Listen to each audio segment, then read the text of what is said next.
अब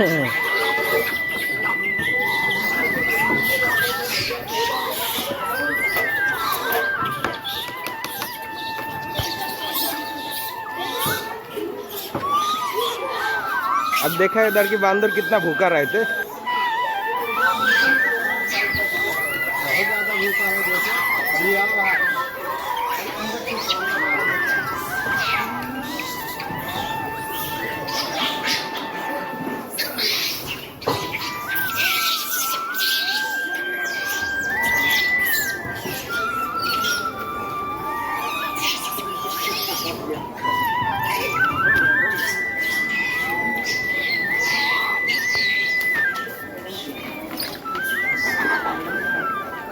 तो बहुत हो गया।